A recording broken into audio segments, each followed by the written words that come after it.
Alors, nous sommes dans cette thématique des patriarches et des prophètes. Patriarche, étymologiquement, ça veut dire que c'est le premier des pères, la source de toute paternité dans notre foi. Est-ce qu'on a quand même le PowerPoint qui va se dérouler? Oui. Voilà, une si grande nuée de témoins. Alors, j'ai embauché cette semaine, gratuitement, des recherchistes qui m'ont aidé, parce qu'Abraham, c'est quelque chose d'immense dans notre culture occidentale. Les Juifs, comme les musulmans, se réfèrent à lui, et pour nous, il est le père des croyants. Alors, on a fait une petite recherche d'abord géographique. On peut tourner encore. Voilà, d'abord pour le situer dans la généalogie biblique. Adam, le premier homme tel qu'il est désigné dans la Bible, je ne vais pas vous énumérer tout le monde, mais on se retrouve dans le petit bateau, c'est Noé, là c'est en anglais, c'est écrit Noah. Et puis Noah, voilà, il a un fils qui s'appelle Shem, et qu'on dit en français Sem. C'est de là que vient le nom sémite. Tous les descendants de Sem, qu'ils soient juifs ou arabes, se réclament de Sem. Et ce Sem, je t'indique quand tourner, hein? Tu peux tourner. Ce Sem, bien, on voit là, il a une belle descendance et ça nous conduit à Abraham. Voilà comment on relie Abraham à Adam et on voit que le père d'Abraham, c'est Terah. Alors si maintenant on va dans la géographie, on va voir ce que Abraham a accompli comme itinéraire. Et on voit ici, dans un premier passage, ça n'a pas marché, mais c'est ce qu'on a entendu tout à l'heure, le texte, une partie du texte qui n'apparaît pas, c'est que la première étape du voyage, non, tu peux revenir en arrière, c'est à Haran. Il a quitté Ur en Chaldée, c'est-à-dire dans l'Irak actuel, le sud de l'Irak, et il est monté avec son père Terah à Haran pour cette première étape. Et c'est de là que Dieu lui a dit, Abraham, quitte ton pays, ta parenté. Et là, on peut passer à la suivante. Il est descendu donc dans la terre de Canaan. Mais, j'allais dire, Abraham n'a pas fait juste un trip géographique. Il a fait un trip spirituel. C'est un grand déplacement qui allait se produire dans sa vie. Parce que c'est une tribu, la tribu de Terah, puis on se tient en gang, les tribus, parce qu'il faut se protéger, il faut se multiplier, il faut grandir notre richesse. Et puis on a nos dieux, on a les dieux pour la fécondité, on a les dieux pour la maison, on a les dieux pour avoir du beau temps, etc. Puis Abraham dit non, moi, le Dieu unique m'a appelé à quitter ce pays. Donc là, tu comprends, dans la famille, ça a été un petit bouleversement. Et pourquoi est-ce que Abraham a quitté ce schéma de vie qui était normal pour un nomade, pour partir vers un pays qu'il ne connaissait pas?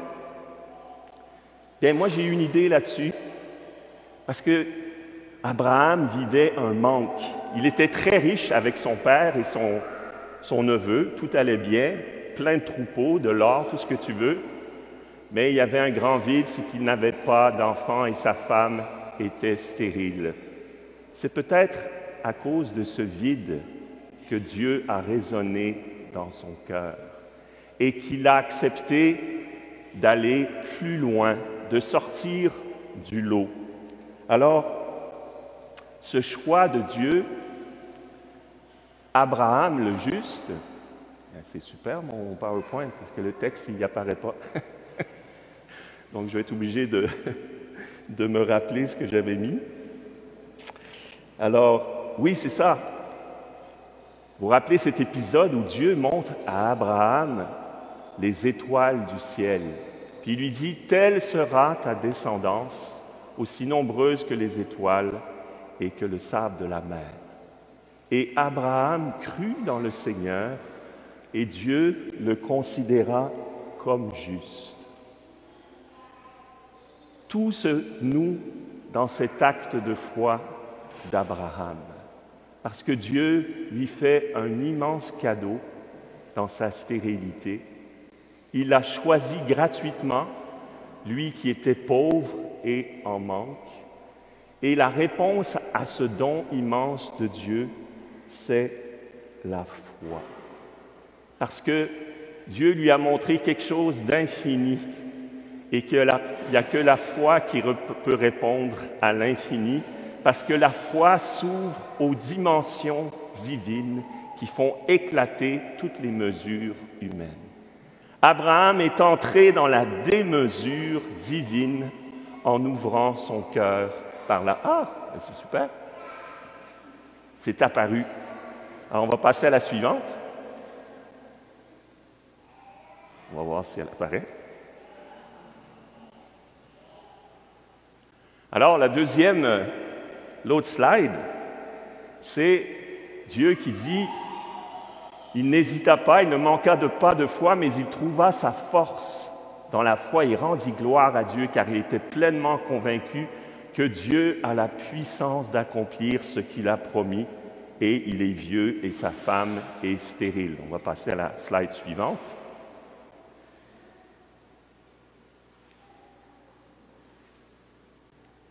Qui nous parle du sacrifice d'Abraham. La suivante, s'il vous plaît. Grâce à la foi, quand il fut soumis à l'épreuve, Abraham offrit Isaac en sacrifice. Et il offrait le fils unique alors qu'il avait reçu les promesses et entendu cette parole. C'est par Isaac qu'une descendance portera ton nom. Petit problème. Tout ce qu'il avait promis, Dieu va l'enlever. Et ce qui est fou, c'est que quand Dieu lui dit ça, prends ton fils, ton unique, va le sacrifier, le texte dit, Abraham sella son âne et partit vers le lieu que Dieu lui avait dit. Obéissance totale à Dieu. Et qu'est-ce qui va se... Nous, on connaît le happy end de cette histoire-là, mais au début, Abraham, lui, il ne savait pas. Mais il va se produire quelque chose d'un dépouillement ultime. C'est, au fond, Dieu va lui dire, est-ce que tu es prêt à te détacher non seulement des idoles de tes ancêtres qui divinisaient le soleil ou le fleuve ou le serpent? Est-ce que tu es prêt, au fond, de te détacher de ta dernière idole, ta réussite personnelle? Tu vas avoir une descendance prodigieuse. Est-ce que tu m'aimes plus que ta réussite humaine? Et en acceptant ce sacrifice, Abraham bascule dans le monde nouveau, dans le monde spirituel.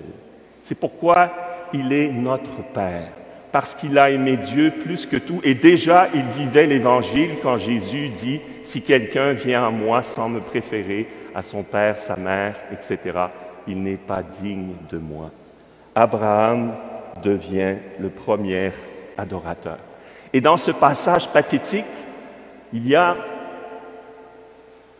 une phrase qui, moi, me bouleverse à chaque fois que je la lis. Isaac dit, au moment où il monte à la montagne pour le sacrifice, « Où est l'agneau pour l'Holocauste » L'Holocauste, ça veut dire un sacrifice complet, brûlé entièrement. Abraham répondit, « Dieu saura bien trouver l'agneau pour l'Holocauste, mon fils. » Et là, on voit qu'Abraham est prophète. Peut-être qu'il ne savait même pas la portée de tout ce qu'il disait, mais c'est seulement 2000 ans plus tard que, sur les bords du Jourdain, Jean-Baptiste va dire « Voici l'agneau de Dieu ».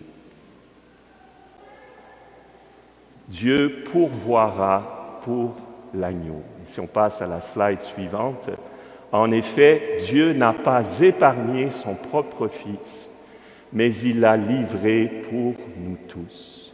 Il a épargné à Abraham le sacrifice de son Fils, mais lui n'a pas épargné son propre Fils, mais il l'a livré pour tous, pour nous montrer son amour infini.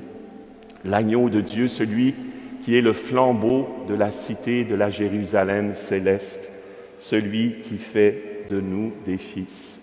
Et c'est pourquoi Paul nous dit que comprenez-le donc, ceux qui se réclament de la foi, ce sont eux les fils d'Abraham. Parce que nous avons cru que Jésus est l'agneau de Dieu. Nous avons cru que Dieu n'a pas épargné son propre Fils, qu'il l'a livré alors même que nous étions pécheurs et que nous étions sans mérite. Nous sommes devenus les fils d'Abraham par cette foi. Vous vous rappelez que la foi d'Abraham l'a conduit à la démesure divine. Eh bien, cette démesure, elle s'accomplit dans l'agneau de Dieu. Un Dieu qui n'a pas retenu jalousement le rang qui l'égalait à la divinité, mais qui s'est fait homme, obéissant comme Abraham jusqu'à sa propre mort et la mort de la croix. Et c'est pourquoi Dieu lui a donné le nom qui est au-dessus de tout nom, afin qu'au nom de Jésus, tout genou fléchisse, au ciel, sur terre et aux enfers, et toute langue proclame Jésus-Christ est Seigneur. Si vous appartenez au Christ, vous êtes de la descendance d'Abraham. Vous êtes héritier selon la promesse. Parce que Abraham n'était encore qu'une figure de ce grand mystère dont nous a parlé Paul dans la deuxième lecture, caché avant les siècles, le mystère de sa volonté de tout reprendre dans le Christ et de faire de nous des fils de Dieu par Jésus le Christ, notre Seigneur. Alors, et on terminerait avec une dernière slide, c'est dans la foi, sans avoir connu la réalisation des promesses, qu'ils sont tous morts, les patriarches et les prophètes. En fait, ils aspiraient à une patrie meilleure, celle des cieux. Quand Abraham a regardé les étoiles qui brillent, au fond, c'était le mystère de l'Église qu'il contemplait.